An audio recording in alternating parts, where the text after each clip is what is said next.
Brought to you by Bank of Maharashtra. Bank of Maharashtra ने अपने home loan पर ब्याज दर घटाकर अब कर दिया है केवल 8.35%, वो भी जीरो प्रोसेसिंग फी पर। नमस्ते, मैं हूं निखिल और आप देख रहे हैं हमारी खास पेशकश 24 का बजट। आप जानते ही हैं कि मोदी सरकार अपना 10वां बजट लेकर आने वाली है लोकसभा चुनाव से ऐन पहले, और इस मौके पर हमने कई सारे वीडियो प्रेजेंटेशंस, कई सारे एक्सप्लेनर्स, कई सारी इंटरव्यूज़ आपके लिए तैयार किए हैं ताकि बजट को लेकर आपकी समझ और समृद्ध होती रहे। ऐसे ही एक इंटरव्यू में आपका स्वागत है। आज स्टूडियो में हमारे मेहमान हैं सुभाष चंद्र गर्ग साहब। आप फॉर्मर सेक्रेटरी हैं economic affairs government of India के, अर्थशास्त्र के मामलों में दिलचस्पी रखते हैं, ऑथर हैं, अभी भी लगातार लिख रहे हैं, और जब इन सारी चीज़ों से समय बचता है तो हमें भी थोड़ा वक्त दे देते हैं। बहुत बहुत स्वागत है सर ललन टॉप के स्टूडियो। शुक्रिया निखिल, थैंक यू। सर, ये कम ऐसा हो पाता है कि टॉप नॉच ब्यूरोक्रेट्स हमारे लिए टाइम निकालते हैं, और इसलिए हमारी कोशिश रहती है कि ज़्यादा से ज़्यादा चीज़ें हम आपके एक्सपीरियंस से, आपकी लाइफ से निकाल सकें। तो कुछ हमारे सीरियस सवाल हैं बजट को लेके, और कुछ सवाल ऐसे हो सकते हैं कि आपको बड़े मंडेन, बड़े सिंपलिस्टिक से लगें, पर हम चाहते हैं कि आप सबका अपनी समझ से जवाब ज़रूर दें। आपको आज यहाँ दावत देने का एक संयोग ऐसा बन गया कि हम एक ऐसे ब्यूरोक्रेट के साथ बैठे हैं जिन्होंने इंटरिम बजट भी बनाया है और जिन्होंने फुल बजट भी बनाया है, और ये एक ऐसा साल है क्योंकि लोकसभा चुनाव होने वाले हैं, हम इंटरिम बजट सरकार लेकर के आने वाली है। तो हम पहली चीज़ हम यही जानना चाहते हैं कि फॉर अ ब्यूरोक्रेट और फॉर दैट मैटर जो मिनिस्ट्री ऑफ फाइनेंस का पूरा स्टाफ होता है, मिनिस्टर्स होते हैं, उनके जूनियर्स होते हैं, उनके क्या स्ट्रेस लेवल्स में फ़र्क आता है अगर उन्हें इंटरिम बजट बनाना है या फुल बजट बनाना है? क्या काम आधा हो जाता है? देखो निखिल, मैं 2019 का जब इंटरिम बजट था उस समय फाइनेंस सेक्रेटरी था। उसको बजट स्पीच को लिखने, बजट बनाने में मेरी जिम्मेदारी थी। तो स्ट्रेस का जहाँ तक सवाल है, देखिए बजट मेकिंग का जो अपनी पूरी प्रक्रिया है, एक ऐसी प्रक्रिया जिसको बहुत टाइम बाउंड होती है, जिसमें हर मिनट का हिसाब किताब रहता है, बहुत सारा कैलकुलेशंस करने, बहुत सारे डॉक्यूमेंटेशन बनाने, वित्त मंत्री की स्पीच लिखना होता है, उस स्पीच को क्लियर कराना। तो इस पे सामान्यतः इन कारणों से थोड़ा सा मैं ये नहीं कहूँगा स्ट्रेस पे अगर आप आ जाते हैं तो आप फिर बेहतर काम नहीं कर पाते हैं। आपको अपना दिमाग तो बिल्कुल कूल रखना पड़ेगा, अगर नहीं रखते हैं तो फिर मुश्किलात रहती है। बट निश्चित रूप से आपके समय पे डिमांड, आप एक्स्ट्रा टाइम पे काम कर रहे होते हैं, डेडलाइंस को मीट करने के लिए थोड़ा उसको स्ट्रेस कह लीजिए, निश्चित रूप से थोड़ा फ़र्क पड़ता है। इंटरिम बजट में ज़्यादा हो, रेगुलर बजट में ज़्यादा हो, इसको मापना मुश्किल है। मेरे ख्याल से दोनों ही जो एक्सरसाइजेज हैं वो काफ़ी डिमांडिंग होती हैं। मेरे ख्याल ये शायद इस वजह से होता होगा कि जब आप एक फुल बजट बना रहे हैं तब आपको बहुत ज़्यादा एग्जॉस्टिव काम आपको प्रेजेंट करना है, और इंटरिम में आपको इस बात का शायद थोड़ा ध्यान रखना पड़ता होगा कि जो रूलिंग डिस्पेंसेशन है वो किस तरह की मैसेजिंग चाहता है इलेक्शन से पहले। क्या ये कोई चीज़ इसकी बेयरिंग होती है? एक बात मैं आपको बताऊँ, बजट के टाइम में अगर आप थोड़ा ध्यान से देखें तो कब तकरीबन 13-14 किताबें पेश होती हैं, जैसे एक्सपेंडिचर बजट हुआ, रिसीट बजट हुआ, फाइनेंस बिल हुआ। तो इंटरिम बजट हो या रेगुलर बजट हो, ये किताबें तो सारी बनाई जाती हैं, सारा दिया जाता है, खर्चा भी पूरे साल का। अब ये नहीं कि इंटरिम बजट में हम 3 महीने का ही दे रहे हैं या 5 महीने का हिसाब लगा रहे हैं। तो जो बजट पेश होगा वो पूरे 24-25 के लिए होगा, ठीक है। जो कम होता है वो ये है कि भाई सरकार रीइलेक्ट होके आएगी, तकनीकी रूप से चाहे सेम सरकार आए चाहे नहीं आए, वो तो नई सरकार ही होगी। तो वो जो पूरे साल, जैसे अभी इंटरिम बजट है, अब मई के आखिर में सरकार बन जाएगी नई, तो उसके बाद उसको मिलेगा पूरा 10 महीने का वक्त काम करने के लिए। और अभी जो सरकार है जो इंटरिम बजट पेश कर रही है उसको तो समय है नहीं करने के लिए। तो वो एक साल में बजट में हम क्या करते हैं कि भाई हम एक साल में क्या नई चीज़ें भी करेंगे, क्या टैक्स के प्रपोजल्स, किस तरह की नई योजनाएं वगैरह लेके आएंगे, तो वो बनाने की अभी ज़रूरत नहीं होती, राइट। तो इतना ही फ़र्क हो सकता है कि भाई नए प्रस्ताव जो हैं वो कम होते हैं इंटरिम बजट में और रेगुलर बजट में ज़्यादा होते हैं। लेकिन एक दूसरा चीज़ बढ़ जाती है कि भाई हमारा भी संयोग ऐसा बनता है कि इलेक्शन में चले जाएंगे अभी तुरंत, जैसे बजट पास हुआ, मार्च के शुरू में चुनावों की घोषणा हो जाएगी, उससे पहले भी हो जाए क्या मालूम, राइट। लेकिन तुरंत वो इलेक्शन में चले जाएंगे। जब इलेक्शन में चल जाना होता है तो फिर इलेक्शन किस लिए होते हैं भाई? इलेक्शन इसलिए होते हैं कि भाई आपको वोट भी ज़्यादा चाहिए। तो अगर आपके पास मौका है कि आप इलेक्शन में जा रहे हैं तो आप कोई हिंट्स ड्रॉप कर दो, तो कोई ऐसी चीज़ें कर दीजिए। जैसे अगर 2019 में आप जाएं तो उस समय सरकार 3 बड़े नए प्रस्ताव लेके आई थी। एक तो टैक्स, जो इनकम टैक्स जिससे हम आप सब अफेक्टेड होते हैं, कि भाई 5 लाख तक के आमदनी वालों को टैक्स देने की ज़रूरत नहीं है। ये बड़ा प्रस्ताव था, राइट, और लुभावन भी था। फिर किसानों के लिए 6,000 रुपये पीएम किसान योजना में, इसी तरह से एक श्रम योगी मानधन में जो अनऑर्गेनाइज सेक्टर के कर्मचारी हैं उनके लिए कि भाई हम आपको 1,000 रुपये तक का आपकी पेंशन को कंट्रीब्यूशन दे के आपकी पेंशन बनाने में मदद करेंगे। तो इस बार भी वही मौका है। तो कुछ ना कुछ, अब ऐसी कौन सी चीज़ें हैं, ये ज़्यादातर जो लोग लुभावन या ऐसी जो फ्रीबीज या पॉपुलिस्ट स्कीम होती है, इसमें खर्चे वर्चे भी ज़्यादा हो जाते हैं, तो इसलिए थोड़ा सा उस तरह का। तो मैं नहीं मानता कि इंटरिम बजट में कोई कम तनाव प्रेशर उतना ही होता है या हाँ exactly। एक हमारे पास आपकी ये जो सबसे रिसेंट किताब है वो रखी हुई है, बजट 2023-24, और इसमें आपने कमेंट किया है 23-24 के बजट पे। तो ये तो आप किताब ही है और आप कुछ बजट्स आपने खुद भी बनाए हैं और आपने जो करंट रूलिंग डिस्पेंसेशन है मोदी सरकार, उनके साथ में काम भी किया है। मैं चाहता हूं कि उस अनुभव के आधार पर क्या आप कुछ inform guesses for our viewers लगा सकते हैं कि जिस तरह आपने बताया कि 19 के बजट में क्योंकि इस बात का ध्यान रखना है कि कोई बहुत बड़ा रिफॉर्म आपको अनाउंस नहीं करना है, स्टिल आपको एक मैसेज ड्रॉप करना है, क्या कोई मैसेजेस आप इस 2024 के चुनाव से पहले भी एंटिसिपेट कर रहे हैं जो 1 तारीख को निर्मला सीतारमण बजट पेश करेंगे, आपके अनुभव के हिसाब से? देखो, 2 चीज़ें साफ दिखती हैं। अभी इलेक्शन हुए थे असेंबली के, राइट। तो असेंबली के इलेक्शंस में प्रधानमंत्री ने जगह जगह मोदी गारंटीज़ का अनाउंसमेंट किया था। ये मोदी की गारंटी है, ये गारंटियाँ किसी जगह भाई गैस इतने रुपए में मिल जाएगी, या लाडली योजना के हिसाब से महिलाओं को इतना पैसा मिलने लग जाएगा, कहीं कुछ और। तो अब ये 3 स्टेट में था। अगर वहाँ पे काम किया, अगर इसका फ़र्क पड़ा इलेक्टोरल पॉइंट ऑफ व्यू से, तो ये अनुमान लगाया जा सकता है कि मोदी गारंटीज़ को क्या पूरे देश के लिए लागू करने का विचार कर सकती है सरकार। आपने देखा अभी प्रधानमंत्री जी ने 2 दिन पहले कि 1 करोड़ लोगों को सोलर रूफटॉप की योजना में मदद दी जाएगी। वो इस बात का हिंट हो सकता है कि इसमें और भी एलोकेशंस बढ़ाए जाएं। निश्चित रूप से कुछ ना कुछ ऐसा लुभावन जो बहुत सारे लोगों की लाइफ्स को टच करता है ज़रूर आना चाहिए। देश में थोड़ा स्ट्रेस है अनएम्प्लॉयमेंट को लेके, फार्म्स का वहाँ पे वेजेस में बढ़ोतरी कम हो रही है, इनफॉर्मल सेक्टर में अनएम्प्लॉयमेंट बढ़ा है।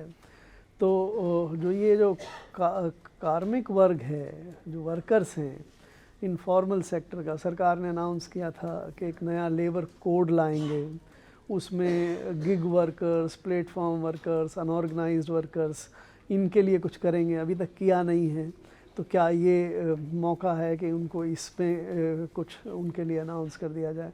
तो एक तो इस किस्म की चीज़ें ज़रूर आएंगी।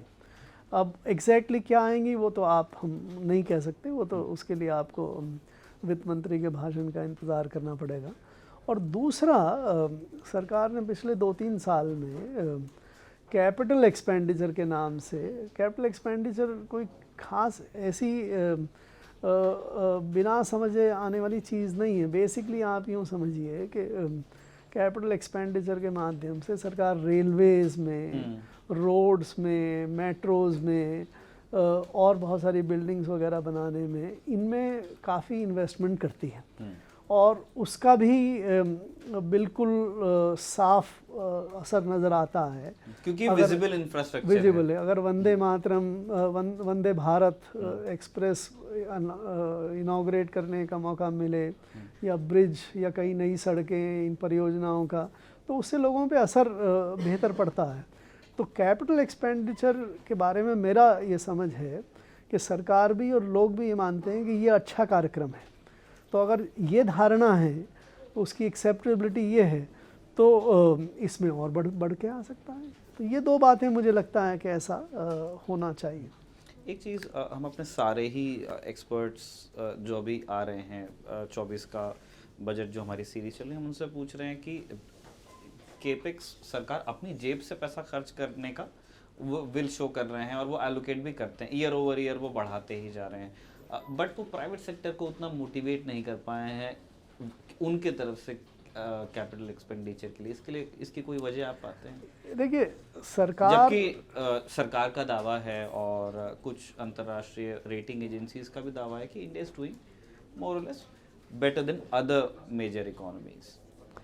तो सरकार काम करती है और सरकार जो ज़्यादातर कैपिटल एक्सपेंडिचर करती है वो, इसको हम कह सकते हैं पब्लिक इंफ्रास्ट्रक्चर है। रेल अभी भी पब्लिक इंफ्रास्ट्रक्चर है। रोड, चूँकि अगर प्राइवेट सेक्टर बनाए तो रोड में उनको प्रॉफिट नहीं निकल के आ सकता, इसलिए रोड भी पब्लिक इंफ्रास्ट्रक्चर है। मेट्रोज़ हैं, उसकी तो ऑपरेशन का खर्चा ही नहीं निकलता, वो भी पब्लिक एक्सपेंडिचर है।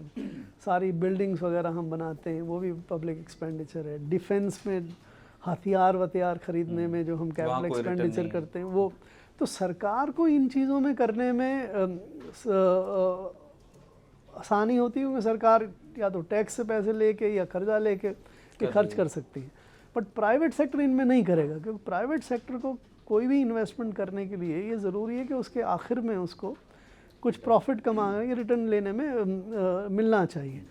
और दूसरा जो अक्सर जिसके बारे में प्राइवेट सेक्टर कैपेक्स की बात होती है या इन्वेस्टमेंट की बात होती है, वो ये प्राइवेट सेक्टर मैन्युफैक्चरिंग में और ऐसी चीज़ों में इन्वेस्टमेंट करे जिससे वो और वस्तुएं पैदा कर सके, नई सेवाएं दे सके, ये, और उसमें लोगों का भी को भी सुविधा मिले और साथ में उनको प्रॉफिट भी मिले। ये इन्वेस्टमेंट देखो तब होता है जब उसकी दरकार हो, जब उसका कैपेसिटी की यूटिलाइजेशन। अगर मान लीजिए सीमेंट बनाना है, अगर सीमेंट बनाने के लिए आपके पास 300-400 मिलियन टन सीमेंट बनाने की कैपेसिटी ऑलरेडी बनी हुई है, और अगर उसमें से मान लीजिए 200-250 मिलियन टन का इस्तेमाल हो रहा है, राइट, पूरी कैपेसिटी अभी भी इस्तेमाल नहीं हो रही, तो फिर लोग क्यों इन्वेस्ट करेंगे? और या स्टील है, स्टील की अगर कैपेसिटी यूटिलाइजेशन मान लीजिए 70% हो रही है, तो फिर प्राइवेट सेक्टर क्यों इन्वेस्टमेंट करेगा? तो ये सब कई बार ये जो सरकार की तरफ से भी कहा जाता है कि भाई अगर सरकार कैपिटल एक्सपेंडिचर करे तो फिर उसके बाद प्राइवेट सेक्टर भी उसमें कैपिटल एक्सपेंडिचर और करे। कुछ लॉजिक है। जैसे मान लीजिए रेलवे पे आप लाखों करोड़ों रुपए खर्च कर रहे हैं, तो रेलवे क्या करता है? वो बनाने के लिए बहुत सारा स्टील इस्तेमाल करता है, और जब वो स्टील की अगर डिमांड बढ़ती है तो फिर ये अपेक्षा होगी प्राइवेट सेक्टर स्टील में और इन्वेस्टमेंट करेगा। लेकिन अगर आपकी डिमांड इतनी नहीं बढ़ती कि जो एग्जिस्टिंग कैपेसिटी अपर्याप्त हो, तो फिर आप इन्वेस्टमेंट नहीं करेंगे। तो इतना आसान नहीं है, 1-to-1 रिलेशनशिप नहीं है कि भाई आप ये कहें कि भाई हमने 2 लाख करोड़ का खर्चा कर दिया स्टील खरीदने में, तो आप और इन्वेस्टमेंट कर देंगे। वो देखना पड़ेगा कि भाई आपके पास कितनी कैपेसिटी ऑलरेडी है। ठीक बात है। सर, आपका एक जो हमने इनफॉर्म गेसेस थे वो आपने हिंट्स ड्रॉप किए कि आपको कहाँ जाते हुए दिख रहा है ये इंटरिम बजट, और आपने कैपेक्स पे भी अपनी बात रखी। हम ये जानना चाहते हैं कि जैसे हम 25 जनवरी को ये बातचीत आपके साथ रिकॉर्ड कर रहे हैं, फर्स्ट को मिनिस्टर फॉर फाइनेंस पार्लियामेंट में इसको बजट को प्रेजेंट करेंगे, तब पार्लियामेंट और फिर उसके बाद डिस्कशन होगा, फिर अप्रूवल का प्रोसेस होगा। अभी क्योंकि आप उस प्रोसेस का हिस्सा रहे हैं, अभी क्या हो रहा होगा मिनिस्टर फॉर फाइनेंस में? देखिए, मिनिस्ट्री ऑफ फाइनेंस में दो मुख्य स्ट्रीम चलती हैं। एक तो जैसे मैंने कहा कि पूरा का पूरा खाता, पूरी की पूरी किताबें, पूरा का पूरा बजट, हिसाब किताब लिखना, डॉक्यूमेंटेशन बनाना, लॉग्स, लेजर्स, ये सारा तो एक तो वो स्ट्रीम जो टेक्निकल काम है और जिसकी अपनी एक विधा है, जिसकी एक अपनी परंपरा है, जिसका एक अपना स्ट्रक्चर है। तो बहुत सारे लोग तो इसमें लगे रहते हैं। सो टैक्स में जो लोग हैं वो टैक्स वाले स्टेटमेंट्स बना रहे हैं, फाइनेंस बिल लिखने की बात कर रहे होंगे, या अपने और कुछ अमेंडमेंट ला रहे हों तो उसकी बात कर रहे होंगे वो, और गणित कर रहे होंगे कि भाई कितना टैक्स बढ़ेगा, कितनी आमदनी ज़्यादा आ जाएगी, इनकम टैक्स का क्या होगा, जीएसटी का क्या होगा, उन आमदनियों को कैसे शेयर करना है राज्यों के साथ, इनके साथ, वो सारी कैलकुलेशंस, किताबें, रिसीट, बजट निकल के आता है। दूसरे डिवीज़न है जो बोरोइंग्स का हिसाब किताब, कितना सरकार रेज करेगी बोरोइंग, वो पूरा हिसाब किताब करने में लग। और दूसरा एक जो वर्क है जो पॉलिसी साइड को, जिससे जनता ज़्यादा प्रभावित होती है, वो ये देखती है कि नए प्रस्ताव क्या हैं, बजट, उसका एक माध्यम होता है वित्त मंत्री की स्पीच का, जिसके माध्यम से ये सारी चीज़ें कम्युनिकेट होती हैं। उसी समय बाकी चीज़ें जो बजट में हैं वो तो चली जाती हैं, किताबों में छप के आ जाती हैं। जो है 97-98% बजट तो जो है पहले चला रहा था उसी हिसाब से आगे चलता है, ज़्यादा 2-3-5% ही बदलाव आते हैं, केवल नंबर्स बदल जाते हैं, स्ट्रक्चर। और नए प्रस्ताव जो हैं तो उस पे वो दूसरी दिशा में, तो कुछ लोग वहाँ पे जो सेक्रेटरीज़ हैं, सीनियर जॉइंट सेक्रेटरीज़ हैं, वो इस पे लगे होंगे कि भाई क्या प्रस्ताव हैं, पीएमओ के साथ बैठक कर रहे हैं, मंत्री के साथ बैठक कर रहे हैं, सचिवों के ग्रुप में बैठक कर रहे हैं कि भाई इसको ऐसे करेंगे, डेफिसिट कितना रखना है, कौन सी काम कब से चल रहा है सर? ये काम कब से चला आ रहा होगा? देखिए, औपचारिक रूप से बजट की प्रक्रिया शुरू होती है 1 अक्टूबर के आसपास, 1 अक्टूबर में, आज से 3 महीने पहले शुरू हो गई होगी, क्योंकि उसमें सारी मिनिस्ट्रीज़ अपना प्रस्ताव बनाती हैं, हमें कितना पैसा चाहिए, हमारी कोई अगर आमदनी है तो हम कितनी आमदनी। फ्रिक्शन भी होता है मिनिस्ट्रीज़ के बीच में कि आपने मेरा क्यों कम कर दिया, मेरा बढ़ा दीजिए। बिल्कुल, मतलब हम सोशल, ये गवर्नमेंट भी एक सोशल ऑर्गेनाइजेशन है जिसमें डिमांड करने और सप्लाई करने वालों के बीच में अगर गैप है और निर्णय करने का, अंतिम निर्णय करने का अधिकार सप्लाई करने वाले के उस पैसा कितना है, खर्च करने वाले विभाग को तो इससे फ़र्क नहीं पड़ता कि पैसा है या नहीं है, उनको तो चाहिए, उनको तो चाहिए, तो वो तो डिमांड निश्चित रूप से बड़ा प्राकृतिक है, वो अपनी डिमांड ज़्यादा लेके आएंगे। और जो वित्त सचिव है या वित्त विभाग के जो अधिकारी हैं, एक्सपेंडिचर सेक्रेटरी हैं, वो ये देखते हैं कि मेरी किटी कितनी अवेलेबल, कितना मैं कर्जा ले सकता हूँ, टैक्स मेरे पास कितना आने वाला है, उसको देखते हुए मैं इस विभाग को, तो ये टसल, कोई पिछले बार तो आपने इतना खर्चा किया था, आप इस बार इतना क्या क्यों मांग रहे हैं, या एक नई स्कीम क्यों लेके आ रहे हैं, अभी तो इसकी हमारे पास पैसे नहीं, वो थोड़ा बहुत। और इसी प्रक्रिया में जब 1 अक्टूबर से शुरू होती है, 2 महीने तो इसी में लग जाते हैं। 90-100 मिनिस्ट्रीज़, डिपार्टमेंट्स हैं, एक दिन में 2-3 मिनिस्ट्री से बातचीत होती है, तो भी इसी प्रक्रिया में कि हर विभाग का बजट फाइनल करना में ही काफ़ी समय लग जाता है। तो अक्टूबर से मिनिस्ट्री फॉर फाइनेंस का जो स्टाफ है वो उस प्रेमाइस को छोड़ के बाहर नहीं जाता? नहीं, ऐसा नहीं है, ये गलत धारणा है। आपने ये तकरीबन 15-20 दिन पहले एक रेस्ट्रिक्शन लगाते हैं कि बाहर से लोग नहीं आए, और क्योंकि हमने ऐसी कहानियाँ खूब सुनी है कि जैसे किन्हीं के यहाँ कोई कभी गमी हो जाती है तो वो सिर्फ थोड़े से टाइम के लिए जाके वो लास्ट राइट्स करके लौटते भी हैं, मतलब ऐसे। वो ये देखिए, लास्ट 7-8 दिन 10 दिन, कल हुआ था हलवा सेरेमनी, आपने सब ने देखा। जी जी।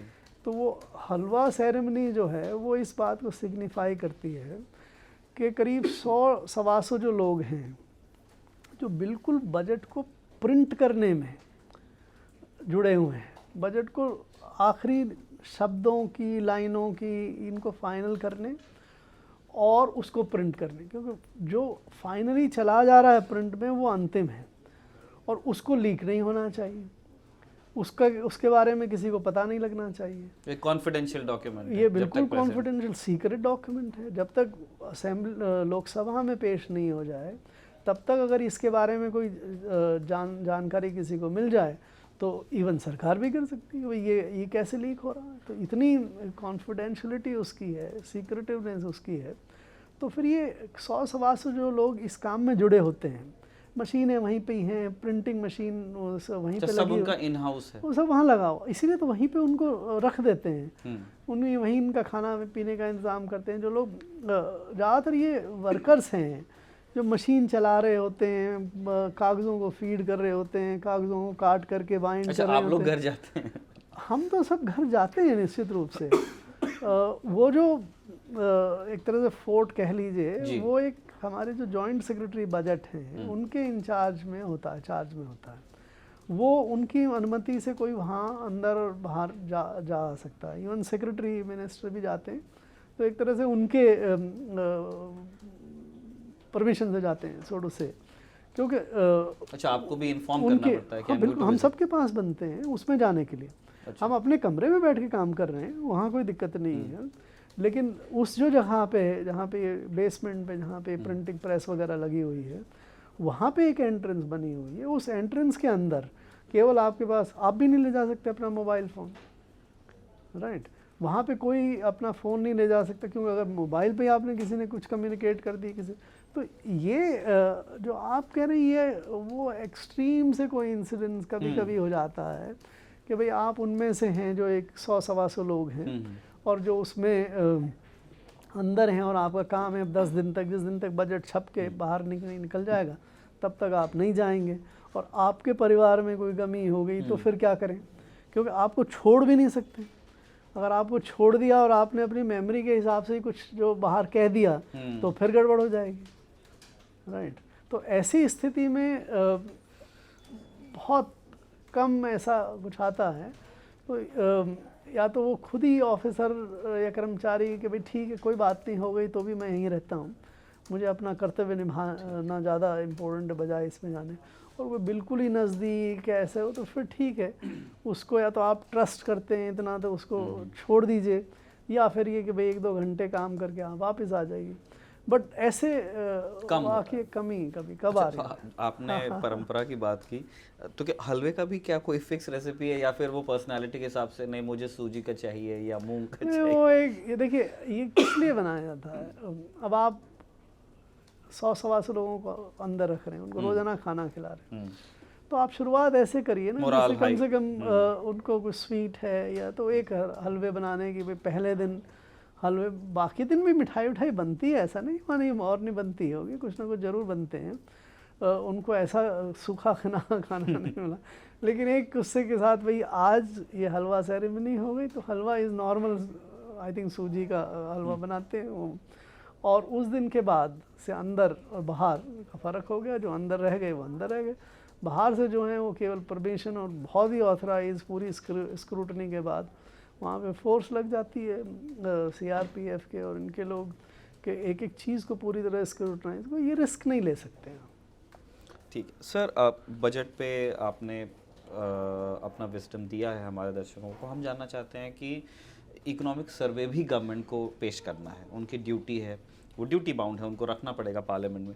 इस बार का जो इकोनॉमिक सर्वे आने वाला है, आप उसमें किस तरह के नंबर्स और किस तरह के पैटर्न्स को आते हुए देख रहे हैं, इन योर ओपिनियन? नहीं देखिए, जब जिस साल इंटरिम बजट होता है उस साल इकोनॉमिक सर्वे नहीं, अच्छा नहीं देना है, ठीक है, आई स्टैंड करेक्ट। अब ये इकोनॉमिक सर्वे दिया जाएगा जब रेगुलर बजट। इस समय वित्त मंत्री बाकी लोगों से कंसल्टेशन भी नहीं करती, क्योंकि जब आपको एक साल के लिए नए प्रस्ताव ही नहीं बनाने हैं तो फिर आप कंसल्टेशन क्यों करें? अच्छा, ये वैसा वाला कंसल्टेशन है क्या जैसा आपके बुक में लिखा हुआ?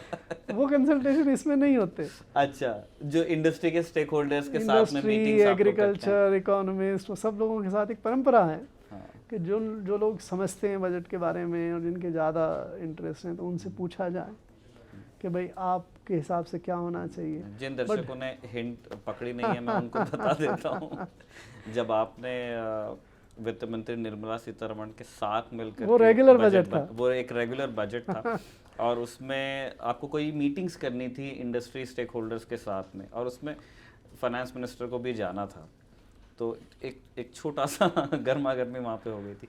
एक नहीं, गर्मा गर्मी नहीं, देखिए वो जो दूसरी किताब है वी ऑल्सो मेक पॉलिसी, उसमें मैंने पूरा डिस्क्राइब किया। वो थोड़ा आई थिंक ये चूँकि मैंने जैसे आपको अभी तक डिस्क्राइब किया थोड़ा सीक्रेटिवनेस, उसका एक हिस्सा ये भी है कि हम ये हिंट ना दें कि गवर्नमेंट क्या सोच रही है, कि गवर्नमेंट क्या कर रही है।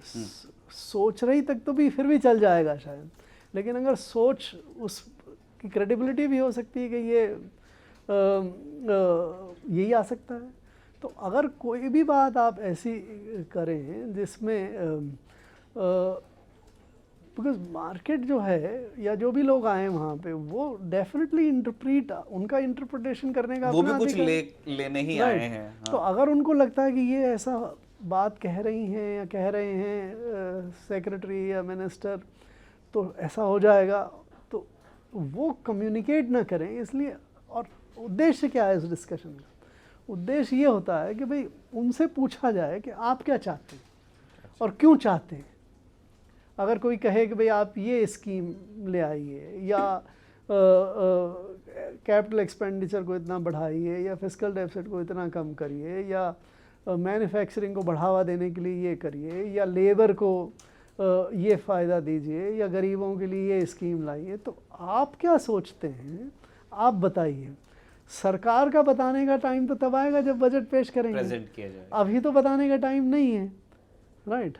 तो इसलिए वो जो इंसिडेंट, तो उसमें मैंने परंपरागत जो तरीका था उसके हिसाब से कहा कि हम लोग सुनते हैं इस समय, अच्छा, हमें बात ज़्यादा नहीं करते हैं, बोलना नहीं है। अच्छा, ये भी जैसे जब आप गए होंगे उस पोजीशन पे, तो मुझे ऐसा लग रहा है कि आपके पीएर्स ने और आपके सीनियर्स ने भी आपको इसी तरह ग्रूम शायद किया ऑफ हो कोर्स, कि आपको ये करना है, आपको ये नहीं करना है। जब आप राइज करते हैं, जैसे हमारे आप सेक्रेटरी हैं तो आप कंडक्ट कर रहे हैं उस डिस्कशन को, मीटिंग को, लेकिन आपके साथ जो जॉइंट सेक्रेटरीज बैठे हैं तो वो देख तो रहे हैं, वो सुन भी रहे हैं, समझ भी रहे हैं कि भाई कैसे, और जब वो बनेंगे सेक्रेटरी तब वो अपने इस बात के लिए, तो हम सब उसी से सीखते हैं कि भाई क्या परंपराएं हैं और परंपराओं के पीछे कोई सार है, कोई लॉजिक है, तो क्या।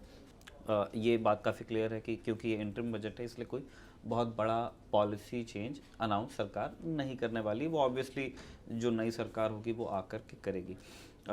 बट आपकी राय में कौन सा ऐसा पॉलिसी चेंज आपको बड़ा ज़रूरी लगता है? अभी तो नहीं हो सकता इंटरिम में, जो फुल बजट आएगा शायद उसमें जो सरकार को करना चाहिए फिस्कल प्रूडेंस के ध्यान में रखते हुए। देखो, मेरे अपने समझ के हिसाब से 3-4 चीज़ें ऐसी हैं बहुत ज़रूरी हैं हमारे देश के सिस्टम में। एक तो मेरा ये मानना है कि सरकार का काम जो होता है वो सरकार का काम है पब्लिक गुड्स एंड सर्विसेज को देना। डिफेंस है, इंटरनल सिक्योरिटी है, एनवायरनमेंट का क्लियरेंस है, पोल्यूशन को ख़त्म करना है, लोगों को शिक्षा, लोगों का स्वास्थ्य, पेंडेमिक को रोकना है, मैक्रो इकोनॉमिक एनवायरनमेंट देश का, इनको हम पब्लिक गुड्स एंड सर्विसेज कहते हैं, जिसके लिए सरकार को सोसाइटी ने जिम्मेवारी दी होती है। जो कॉमन इंटरेस्ट हैं, इंडिविजुअल इंटरेस्ट नहीं, जो कॉमन चीज़ें हैं जो ज़्यादातर लोगों को अफेक्ट करती हैं, उस पे सरकार को ध्यान देना चाहिए। और इसीलिए सरकार को सोसाइटी परमिशन देती है कि भाई टैक्स लगा लो, कर्जा लेके खर्च कर दो, ठीक है। हमारी स्थिति ये है मेरी समझ के हिसाब से कि हम पब्लिक गुड्स एंड सर्विसेज पे कम ध्यान देते हैं। अब आप दिल्ली में बैठे हैं, आपके पोल्यूशन का क्या हाल है यहाँ, राइट। हमारी नदियों में, अभी यमुना क्रॉस करके आए आपके यहाँ पे आने के लिए, यमुना में पानी का क्या हाल है, गटर सी बनी हुई है। अब इन पे हम क्यों नहीं इतना खर्च करके इसको साफ़ करते। हमारी एनवायरनमेंट को क्यों नहीं क्लीन करते, ठीक है, हमारी एजुकेशन सिस्टम में स्किल प्रोवाइड करने के लिए इतना हम क्यों नहीं करते कि लोग हमारे अपने आप सक्षम हो सकें अपनी रोज़गारी वगैरह के लिए और इसके लिए। तो पब्लिक गुड्स एंड सर्विसेज पे सरकार को खर्च और बढ़ाना चाहिए बजाय कम करने के। दूसरा, सरकार हमारी बहुत ज़्यादा फिस्कल डेफिसिट को लेके चल रही है। अब करीब हम 6% जीडीपी के, मतलब 100 रुपये की हमारी देश की आमदनी है, 6% सरकार कर्जा लेके उसको खर्च करती है। और सरकार नॉर्मली ऐसी चीज़ों पे खर्च करती है जिसमें रिटर्न वगैरह नहीं होता, तो उससे आपकी इंटरेस्ट पेमेंट ये सब बहुत बढ़ जाते हैं। तो फिस्क, और सरकार का कानून ही है, अपने देश का कानून कहता है कि 3% फिस्कल डेफिसिट होना चाहिए, इससे ज़्यादा हमें नहीं करना चाहिए। तो दूसरी चीज़ ये है कि भाई हमारे देश का सरकार को कर्जा लेना कम करना चाहिए, सरकार को फिस्कल डेफिसिट कम रखना चाहिए। और तीसरी चीज़ अगर मैं संक्षेप में कहूँ तो सरकार का एक बड़ा काम है कि जो धनाढ्य वर्ग है जिसके पास साधन ज़्यादा है उससे तो टैक्स के रूप में संसाधन इकट्ठा करे उससे, और जो देश के जो गरीब हैं, जो इनकैपेसिटेटेड हैं, हैंडीकैप्ड हैं, जो लोग अपना खुद का ध्यान नहीं रख सकते, उनको सरकार को मदद करनी चाहिए, जिसको हम रीडिस्ट्रीब्यूशन कहते हैं। तो मेरे हिसाब से देश में अभी टैक्सेशन जो है वो टैक्सेशन वेल्दी को अभी हम टैक्स नहीं करते पूरी तरह से, थोड़ा बहुत कैपिटल गेन्स पे टैक्स करते हैं। वेल्थ बहुत बढ़ रही है, हमें टैक्स लगाना चाहिए। और जो हमारे गरीब हैं, जो उनको साधन की ज़रूरत है, उनको थोड़ी स्किल्स की ज़रूरत है, उनको तैयार करने की ज़रूरत है, उन पे हमें थोड़ा इन्वेस्टमेंट और बढ़ाना चाहिए। Sir please correct me if I am wrong, हमने शायद पिछले कुछ समय में देखा है कि डायरेक्ट टैक्सेस से रेसीट लगातार ऊपर जा रहा है, जबकि हिंदुस्तान में वो एक बहुत छोटा हिस्सा है जो डायरेक्ट टैक्सेस पे, टैक्सेस हर कोई पे कर रहा है। ये एक मिथक पता नहीं क्यों लोगों के दिमाग में आ गया कि सिर्फ 3% लोग टैक्स हर आदमी दे रहा है, डायरेक्ट टैक्स बहुत कम लोग दे रहे हैं, लेकिन उसकी भी रिसीट्स ऊपर जा रही हैं। क्या आपको ऐसा लगता है कि एक चुनावी साल में सरकार इसमें कोई रिलैक्सेशन के बारे में सोच सकती, सिंस रिसीट्स बहुत हैं? और इस बार आपका इंपोर्ट बिल भी कम होने वाला है क्योंकि आपका पेट्रोलियम बहुत महंगा नहीं था। इस पे आपने सही कहा, जिसको हम इनडायरेक्ट टैक्स कहते हैं, जीएसटी अपने यहाँ है, एक्साइज ड्यूटी है पेट्रोल वगैरह पे, जीएसटी लगभग सभी चीज़ों पे लगती है। और जीएसटी चूँकि कंजम्पशन बेस्ड है, जो भी कंज्यूम करता है, जो भी ख़रीदता है वो टैक्स देता है। अगर आप साबुन खरीद रहे हैं तो आप साबुन पे टैक्स दे रहे हैं, नमक खरीद रहे हैं तो नमक पे टैक्स दे रहे हैं, एयर कंडीशनर खरीद रहे हैं तो एयर कंडीशनर पे, कार पे, तो जिस पे भी, तो वो टैक्स सभी देते हैं। लेकिन जैसे मैंने पहले भी कहा, इनकम टैक्स और वेल्थ टैक्स वो देते हैं जिनके पास इनकम ज़्यादा हो और वेल्थ ज़्यादा हो, ठीक है। आप जो कह रहे थे कि अभी डायरेक्ट टैक्सेस जिसमें इनकम टैक्स और वेल्थ टैक्स आते हैं, उनकी उसमें काफ़ी वृद्धि हो रही है। अभी एक आंकड़ा आया था रिसेंटली कि भाई 6% से ज़्यादा जीडीपी का आपका डायरेक्ट टैक्सेस से आमदनी आ रही है और इनडायरेक्ट टैक्सेस से थोड़ी सी और बढ़ गई है वो। तो ये इनडायरेक्ट टैक्स तो हम सभी देते हैं जो भी कंज्यूम करता है, लेकिन डायरेक्ट टैक्स अभी इफेक्टिवली 3-4 करोड़ लोग ही देते हैं। करीब 7-7.5 करोड़ लोग रिटर्न फाइल करते हैं, बट ज़्यादातर लोग अभी भी रिटर्न फाइल करते हैं, पूरा वापस आ जाता है, ज़ीरो टैक्स देते हैं, लेकिन वो टैक्स नहीं देते, ठीक है। तो 4 करोड़ अगर इनफैक्ट टैक्स दे पेयर हैं तो 140 करोड़ की आम जनसंख्या में 4 करोड़ बहुत ज़्यादा नहीं है, राइट। उस दृष्टिकोण से अपने को सोचना चाहिए। और वेल्थ टैक्स तो मैंने कहा किसी पे लग ही नहीं रहा, ठीक है। तो अभी बहुत गुंजाइश है डायरेक्ट टैक्सेस को भी और बढ़ाने की। बट आपका जो सवाल था, इलेक्शन आ रहा है, ये जो 4 करोड़ लोग हैं जो टैक्स दे रहे हैं, या 8 करोड़ लोग जो टैक्स रिटर्न फाइल करते हैं, ये उम्मीद करके चलते हैं कि भाई या तो आप मिनिमम सबसे पहले स्लैब ही चेक करते हैं, स्लैब में कोई मिनिमम एग्जाम्पशन लिमिट बढ़ा दी क्या, तो जैसे मैंने कहा था 2019 में सरकार ने तय कर दिया कि भाई 5 लाख से कम वाली जहाँ आमदनी है उसको हम रिबेट दे के 0 टैक्स कर देंगे। फिर बाद में उसको बढ़ा के 7.5 तक भी कर दिया था। 10 लाख तक भी कर सकती है सरकार इस बार, क्या मालूम। लेकिन ये मुश्किल लगता है कि मिनिमम एग्जाम्शन बढ़ाएगी सरकार, क्योंकि मिनिमम एग्जाम्शन से जो लोग पूल छोटा हो जाएगा। पूल छोटा होता है और सब लोगों को टैक्स में फ़र्क पड़ता है। जबकि अगर आप ये 5 या 7.5 या 10 लाख तक करते हैं तो आप केवल उसी वर्ग को जो उतनी आमदनी है उस तक ही सीमित रख पाते हैं। तो वो पॉलिटिकली भी ज़्यादा एडवांटेजियस है और फाइनेंशियली भी ज़्यादा डिसएडवांटेजियस नहीं है, क्योंकि बाकी जो लोग हैं वो तो पूरा टैक्स दे ही रहे हैं। ठीक, मतलब आपको ऐसा लगता है कि ऐसा हो सकता है अगर सरकार संभावना तो आप किसी की भी मनाही नहीं कर सकते। अगर आप जब कुछ ना कुछ मिडिल क्लास के लिए करेंगे जी, जैसे मैंने कहा 2019 में भी हुआ, तो क्या चीज़ें की जा सकती हैं उन पे अगर आप देखें तो एक ये भी संभावना वाला पॉइंट है। चलिए देखते हैं सर 1 तारीख को जब फाइनेंस मिनिस्टर अपना बजट प्रेजेंट करती हैं तो इनमें से कितनी बातें वहाँ जाके सही निकलती हैं। बहुत सारी सही निकलने वाली हैं, हम आपको पहले भी अभी से अश्योर कर सकते हैं। और बहुत बहुत शुक्रिया गर्ग साहब, आपने हमारे लिए अपने शेड्यूल में से टाइम निकाला। शुक्रिया दर्शकों का ये किस देखने के लिए, और शुक्रिया सर आपका हमारे स्टूडियो में। Thank you very much.